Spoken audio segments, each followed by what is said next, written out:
안녕하세요. 크립토TV입니다. 오늘은 파티 중에 잠시 쉬어갈 타이밍을 알아보는 굉장히 중요한 내용으로 준비를 해봤습니다.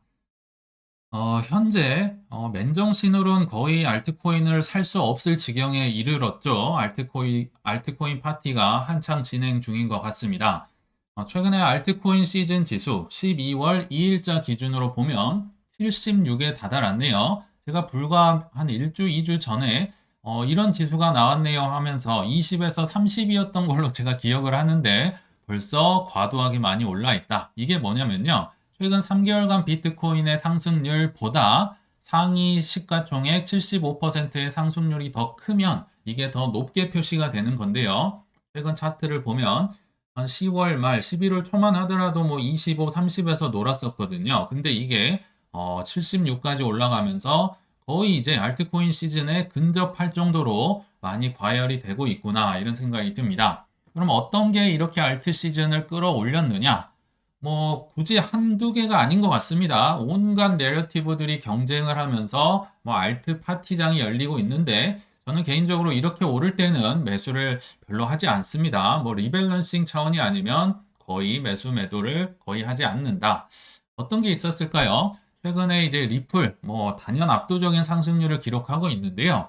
야, 국가 준비금 내러티브에 합류를 하려는 명함까지 내밀고 있다고 하는데 글쎄요, 요거까지는 좀 아닌 것 같고요. 뭐 시가총액 3위에 올랐고 뭐 다 좋긴 하지만 국가 준비금이라기보다는 그냥 은행들의 크립토커런시가 이제 브릿지로 쓰인다고 하잖아요. 나중에 CBDC 세계가 온다면 뭐 은행들이 준비금으로 갖출 수는 있다. 이건 오케이지만 뭐 국가는 너무한 게 아닌가 싶고요. 아무튼 뭐 굳이 찾아보자면 겐슬러가 해고된다. ETF가 곧 이어질 것이다. ISO 2002에 쓰일 것이다. 나중에 뭐 IPO도 할 것이다. 뭐 이런 내러티브가 맞물리면서 폭발적인 상승을 이뤄냈습니다. 또 하나의 내러티브 뭐가 있었나요? 나 트럼프랑 친한데, 이번 정부랑 친한데, 최근에 에이다의 창립자 찰스 홉킨스도 이런 얘기를 했었고요. 뭐 일론 머스크의 도지코인은 말할 것도 없고 최근에 하나가 추가가 됐네요.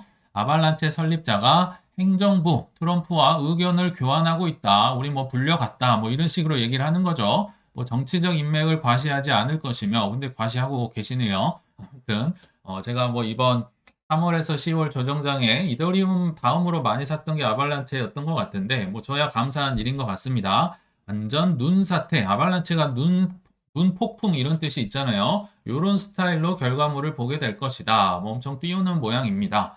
그리고 또 하나의 내러티브, 불과 이때 제가 이런 영상을 한 두 달 전쯤에 만들었던 것 같은데요. 이때만 해도 너무 장이 안 좋아서 무슨 비트코인으로 스테이킹을 하냐, 뭐 이랬던 기억이 나는데, 바빌론이라는 여기에 메가 프로젝트가 있죠. 굉장히 큰데 아직 코인은 만들어지지 않았고요. 그래서 비록 비트코인 스테이킹을 하는 내러티브에 이때 당시에 뭐 코어 코인이다, 뭐 바운스비 코인이다 이런 걸 소개드렸던 기억이 나는데 굉장히 시가총액이 작고요. 굉장히 출렁출렁하기 때문에 막 급등했다 급락이 나옵니다. 현재 많이 올라 있으니까 절대 사시면 안 된다.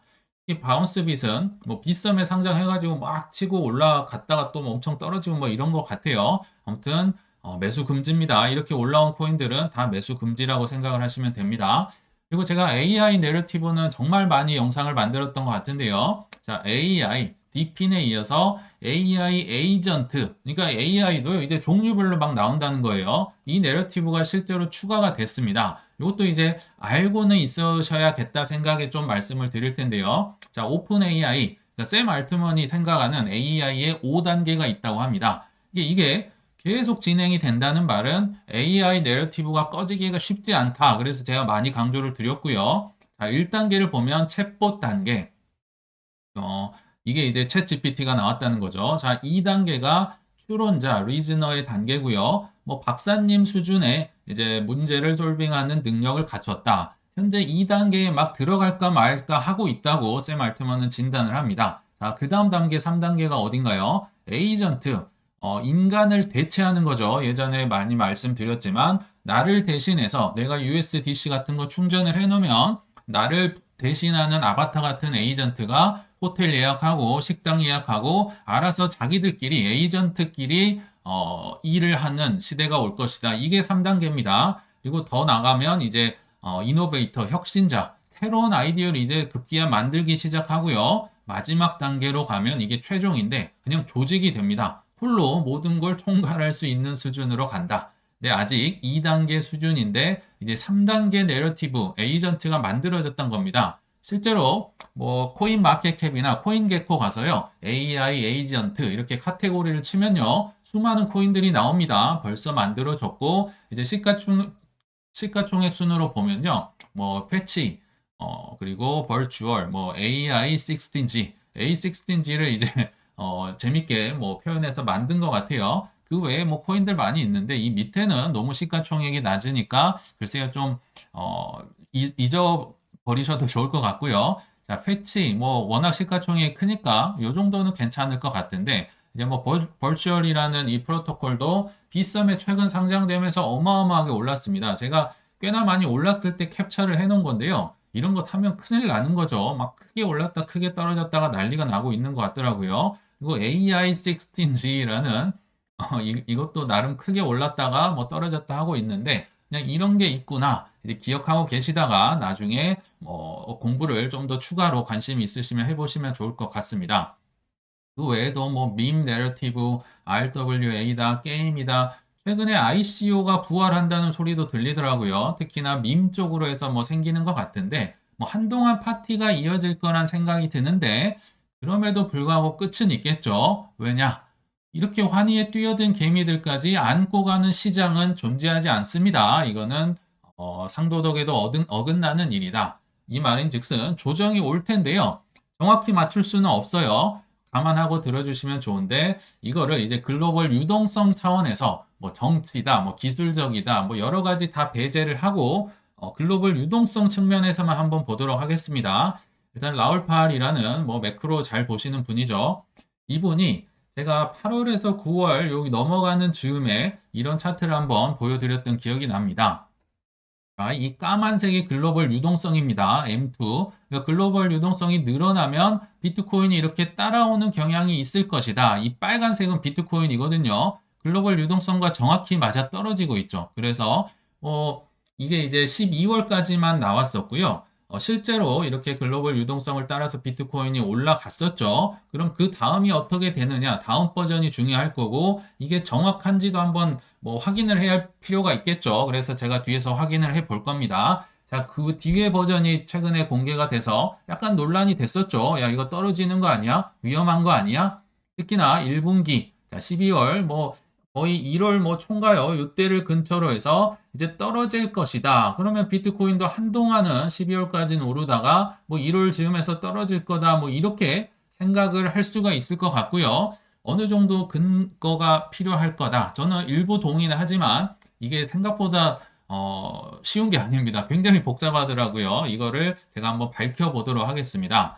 자, 일단 라울팔이 제시한 뭐 정답이라고 할까요? 그의 의견을 먼저 보기 전에 제가 공부한 결과 유튜브는 기사든 한두 개만 보고 판단을 하시면 안 됩니다. 뭐 글로벌 매크로 천재들 많이 있잖아요. 그분들 걸 많이 제가 좀 공부를 한 결과를 먼저 소개를 해드리고 라울팔 거랑 비교를 해보시면 좋을 것 같아요. 자, 글로벌 유동성으로만 다시 말씀드리지만 뭐 내재적 가치, 뭐 정치적으로 뭐 리저브 에셋으로 쓴다 다 무시하고입니다. 글로벌 유동성으로만 본 비트코인의 방향은 제가 볼 때는 25년 1분기에는 글쎄요 조정의 가능성 약 30% 정도 봅니다. 2분기는 70% 정도 봅니다. 아까 1분기가 안 좋다면서 안 좋긴 한데요. 굉장히 복잡하다고 했었죠. 2분기가 오히려 조금 더 기회가 이 조정이라 하면 매수 기회가 될 수 있다는 뜻입니다. 그래서 이 근거를 보시고 여러분들이 판단을 해주시면 좋을 것 같아요. 굉장히 매크로 천재 따라가느라 어려운데요. 최대한 쉽게 한번 말씀을 드려보겠습니다. 일단 유동성이 좋다는 말을 이해를 하시면 될 것 같아요. 유동성이 좋다는 말은요. 거의 뭐 사실 각국에 뭐 지급준비금이 쌓여 있고 뭐 하겠지만 주로 미국을 봅니다. 미국의 연준에 지급준비금이 올라간 거를 보고 유동성이 좋다고 얘기를 합니다. 보통. 왜냐면요. 나 돈 쓸 거를 많이 쌓아뒀어. 대기하고 있어. 나 이거 쓸 예정이야. 그래서 지급준비금 연준에서 쌓아두면 이게 이제 많을수록 좋다. 이게 사실 같은 말이긴 한데요. 연준과 반대로 이제 돈을 쓰는 재무부 통장, 그러니까 제니 델런 지금은 이제 뭐 옷을 곧 벗을 예정이지만 재무부의 통장 잔고 TGA라고 하는데요. 요거는 떨어질수록 유동성이 좋습니다. 왜요? 지출을 많이 하면 할수록 실제 이제 돈을 지출하는 부서입니다. 그래서 이 잔고가 떨어질 때 굉장히 유동성이 좋다고 하거든요. 그런데 복잡하니까 그냥 유동성은 연준 지급준비금이 올라갈 때 좋구나. 이걸 하나 머리에 넣고 한번 보시면 좋을 것 같아요. 아까 그 뭐 라울파일 차트도 그렇고 25년 1쿼터에 연준의 지급준비금 M2 글로벌 유동성이 마이너스 줄어든다고 했었죠. 이건 유동성이 안 좋아진다는 겁니다. 왜 안 좋아지느냐? 정말 여러 가지가 있는데요. 너무 머리가 아프니까 두 개만 딱 써놨거든요. QT가 뭐냐면 양적 긴축입니다. 현재 우리가 뭐 금리 인하를 하고 있고 뭐 주식이 올라가니까 착각을 할 수 있지만 현재도 아직도 양적 긴축에 우리는 상황에 놓여 있습니다. 양적 긴축 별로 지급준비금에 좋을 게 없겠죠. 그리고 아까 말씀드린 재무부 잔고를 때가 되면 충전을 해놔야겠죠. 자, 지급준비금이 높으면 높을수록 좋다는데 이 재무부 잔고로 돈을 빼돌린다. 이 TGA는 올라가고 지급준비금은 떨어지겠죠. 지급준비금이 떨어지면 유동성이 안 좋아지겠죠. 이런 여러 가지 돈 쓸 때가 많고 또 라울파리나 이런 글로벌 매크로 분들이 각국 중앙은행, 특히나 미국의 재무제표, 지급준비국 쪽 재무제표를 쭉 분석한 결과로 아까 M2 차트가 나온 거예요. 그것도 사실 맞는지 틀린지를 확인을 해야 됩니다. 근데 제가 확인한 결과 그거는 거의 뭐 정답에 가까울 정도로 정확하다. 유동성은 감소하는 게 확실해요. 자, 이런 여러 가지 돈 쓸 곳이 있기 때문에 원래 1쿼터의 연준의 지급준비금은 줄어드는 게 맞습니다. 자, 맞는데요. 게다가 퍼드가 또 조성될 수가 있어요. 변수가 하나 있는데 그게 뭐냐? 미국의 부채 한도 협상 많이 들어보셨죠? 미국은 빚으로 빚을 막는 국가입니다. 거의 뭐 연례 행사처럼 빚을 연장 이렇게 해서 연장되면 그때서야 돈을 쓸 수 있는 거죠. 자, 올해는 아니죠. 내년 1월 1일 날 이제 부채 한도 협상이 진행이 되는데 이거 한 번에 통과되는 경우 저는 거의 못 본 것 같습니다. 여야가 막 물고 뜯고 싸우면서 이게 이제 연장이 되고 연기가 되고 하겠죠. 만약 연기가 되면요. 4월까지로 이제 연기가 될 예정입니다. 이게 하나의 퍼드가 될 수 있겠죠. 야, 이거 부채 한도 늘리지 못하면 또 미국 망하는 거 아니냐? 이런 거 엄청 많이 우리 보셨을 겁니다. 이런 퍼드가 1쿼터에 지속이 될 수도 있지만 여기서 이제 갈립니다. 경우의 수가 갈리는데 협상이 조기 종결된다면 이 부채 한도 협상, 그러니까 뭐 1월, 2월에 그냥 빨리 처리가 돼버린다. 그러면 1쿼터의 조정이 크게 올 가능성이 높고요. 평소처럼 이제 협상이 연기될 가능성이 높다. 뭐 예를 들어 4월, 5월로 밀렸다. 이러면 그 연기가 됐던 2쿼터에 조정이 될 가능성이 높다. 이게 현실적인 시나리오라고 저는 생각이 듭니다. 그래서 2쿼터에 더 큰 조정이 올 가능성이 높다고 얘기를 드리는 거예요. 근데 2쿼터 조정이 온다는 얘기는요. 1쿼터는 선방을 했다. 아까 보시면 글로벌 유동성 막 무섭게 줄어들었잖아요. 근데 생각보다는 선방을 1쿼터에 하고 2쿼터에 더 큰 게 온다. 이거랑 동의어라고 보시면 됩니다. 자, 경우의 수 1번은 1쿼터 조정, 경우의 수 2는 2쿼터 조정. 근데 저는 이 가능성이 좀 더 높다고 말씀을 드렸죠. 그 이유를 한번 말씀드려 볼게요. 자, 부채 한도 협상이 연기됐다. 평상시처럼 뭐 4월, 5월로 미뤄졌다. 그러면요. 부채를 더 이상 늘려서 쓸 수가 없습니다. 그거를 막아버렸기 때문에요. 그래서 연준의 이 지급 준비금을 쓸 수가 없겠죠. 그쵸? 막혀 있으니까. 그렇다 하면 아까 그 제니 델런의 통장 재무부 잔고를 채울 수가 없어요. 여기에 채워 넣어야 돈을 사람들이 쓰겠죠. 재무부에서 뭐 의료에 쓰고 뭐 쇼핑에 쓰고 뭐 푸드 쿠폰을 준다든지 쓰겠죠. 근데 이거를 채울 수가 없어요. 지급준비금을 막아놨잖아요. 그러니까 재무부 통장을 채울 수가 없다는 말은요. 그냥 쓸 수만 있다는 겁니다. 재무부 잔고 감소만 진행이 된다. 증가가 안 된다. 이 말은요. 지출만 할 수 있다는 거죠. 그러니까 쉽게 말하면요. 카드 돌려막기를 한다는 겁니다. 일단 수입은 들어오지 않는데 돌려막기로 어떻게든 버려 나가야겠죠. 그래서 지출을 할 수 있으니까 비록 막혀는 있지만 그래서 1쿼터가 생각보다 선방을 할 수도 있다는 뜻입니다. 아까 1쿼터 선방 이게 그 얘기입니다. 자, 막혀는 있지만 카드 돌려막기로 쓰면서 유동성이 허드가 막 조성이 되고 한 거보단 생각보단 괜찮을 수 있다. 좀 어려워지고 있죠. 자, 그러나 25년 2쿼터에 뭐 4월이 됐든 협상이 만약 타결이 됐다. 그럼 협상 타결됐다고 안도하고 이제 돈 쓸 수 있구나가 아니라 이제 돌려막기 한 거 그거 갚아야 되잖아요. 그래서 오히려 이 쿼터가 안 좋을 수 있다는 겁니다. 자, 협상이 타결되면 어떻게 해야 됩니까? 재무부 잔고 거의 뭐 바닥이 나 있겠죠. 지금 뭐 빚으로 뭐 거의 채울 수는 없고 쓰긴 써야 되고 그 잔고를 이제서야 채웁니다. 빚을 갚아야 되는 거죠. 그러면 아까 말씀드린 그 연준의 지급준비금이 이제서야 마이너스 한번 크게 덜어낸다. 준비금이 마이너스면 어떻게 된다고요? 유동성이 안 좋아진다는 뜻입니다. 그래서 2분기가 좀 유동성이 감소되면서 조정이 올 가능성이 좀 더 높다. 1분기보다 2분기가 더 뭐 조정이자 매수 기회가 유동성 측면으로 보면 될 수 있다. 좀 어려우셨나요? 그래서 좀 결론을 라울팔 얘기를 한번 비교를 해보면서 들어보시면 좋을 것 같습니다. 저랑 뭐 비슷한 얘기를 아마 할 건데, 자, 일단 비트코인 내년 1월에 11만 불 간다. 유동성 지수와 동행. 이 기사를 보시면요. 핵심 내용만 제가 요약을 해봤습니다. 자, 라울팔이요. 아까 그 M2 글로벌 유동성의 차트를 만들었잖아요. 주요 중앙은행의 자산 규모 등을 종합해서 유동성 지표를 산출했다. 제가 확인을 해보니까 뭐 팩트에 가깝습니다. 여기저기 다 똑같은 말을 하고 있어요. 그래서 1쿼터의 유동성이 감소되는 건 맞다. 그리고 25년 1월에 비트코인이 국지적 고점을 형성할 것으로 전망했다. 왜냐? 글로벌 유동성과 비트코인이 같이 따라다니니까. 그쵸? 그래서 이런 결론을 이제 맺은 것 같습니다. 그래서 25년 초 11만 달러에 도달한 후 이게 뭐 1월경으로 이제 추정을 하는 거죠. 라울팔은요. 그러다가 7만 달러 이하로 조정받을 가능성이 있다. 생각보다 굉장히 큰 겁니다. 비트코인만 거의 뭐 3, 40% 떨어지니까 알트코인은 꽤나 떨어질 수도 있다. 물론 7만 달러는 그분이 이제 예상을 한 거니까 전혀 틀릴 수는 있지만 아무튼 줄어드는 건 맞다. 감소하는 건 뭐 유동성이 줄어든다면 어느 정도 감수를 해야겠죠. 자, 그리고 좀 더 중요한 내용. 유동성의 단기 저점은 25년 2분기에 있을 것으로 예상된다. 아까 제가 뭐 여러 가설을 내렸지만 1분기보다 2분기가 더 저점이 될 수 있을 것이다. 왜냐하면 협상이 유예된다는 전제하에 그렇긴 했었죠. 약간 뭐 비슷한 것 같습니다. 2분기에 유동성이 저점. 그러면 저 정도 2분기가 가장 세지 않을까. 뭐 매수 기회가 될 수도 있고요. 일시적으로 이때 한 7만 달러 찍을 것 같은데 이렇게 얘기를 했다는 거죠. 그러다가 여기서 끝이 아니고 이제 3분기 정도 가면 유동성이 다시 지속적으로 증가할 것이다. 이렇게 예상을 하는데요.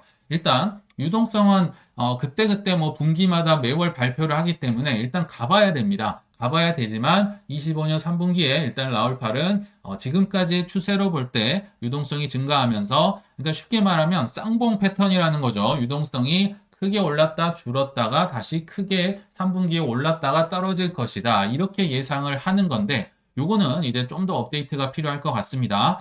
자, 오늘 뭐 어려우셨을 수 있지만 결론을 맺어보자면 어느 한순간까지는 뭐 내년 1월 아니면 12월까지는 뭐 좀 파티가 있을 가능성이 높다. 글로벌 유동성으로만 볼 때입니다. 다른 거 무시하고요. 그러다가 그러니까 뭐 일본의 금리 인상 12월에도 있고요. 1월에도 결정할 수 있어요. 예를 들면 그런 변수가 갑자기 툭 나온다. 일본 금리 인상하면 막 저번 8월 5일자에 막 블랙 먼데이 나오고 그랬었잖아요. 그런 변수를 배제하고입니다, 지금. 자, 12월까지 뭐 1월 어느새까지 뭐 한 상승을 할 수 있겠지만 25년 1쿼터에 조정이 올 수 있다. 글로벌 유동성으로만 보면 조정이 올 수 있는데 이게 이제 미국 부채 협상이 뒤로 넘어간다면 생각보다 선방을 또 할 수가 있다. 이렇게 말씀을 드렸었죠. 자, 카드 돌려막기랑 비슷하게 이게 그러니까 상황이 좋아서 선방이 아니라요. 돌려막기로 해서 선방이다. 그러다가 이 쿼터에 조정이 올 수도 있는데 그 이유는 미 부채 협상이 타결이 되면 그동안 빚으로 막 썼던 거, 지출 재무부가 썼던 걸 채워 넣어야 하기 때문에 유동성이 이때 좀 안 좋아질 수 있다. 그러다가 3분기에 다시 유동성이 상승을 하면서 비트코인의 상승이 다시 올 수도 있다. 라는 시나리오입니다. 그러나 당연히 맹신을 하시면 안 됩니다. 다시 한번 말씀을 드리고요. 그래서 결론은 투자는 생물과 같아서요. 사실 환경에 따라 또는 다수가 처음에는 다들 동의를 안 했는데 다수가 그렇게 생각을 한다면 모습을 막 슬쩍슬쩍 바꿀 수가 있으므로 혹시라도 제가 나중에 매크로상 또 큰 변화가 목격된다면 다시 업데이트 해보도록 하겠습니다. 시청 감사합니다.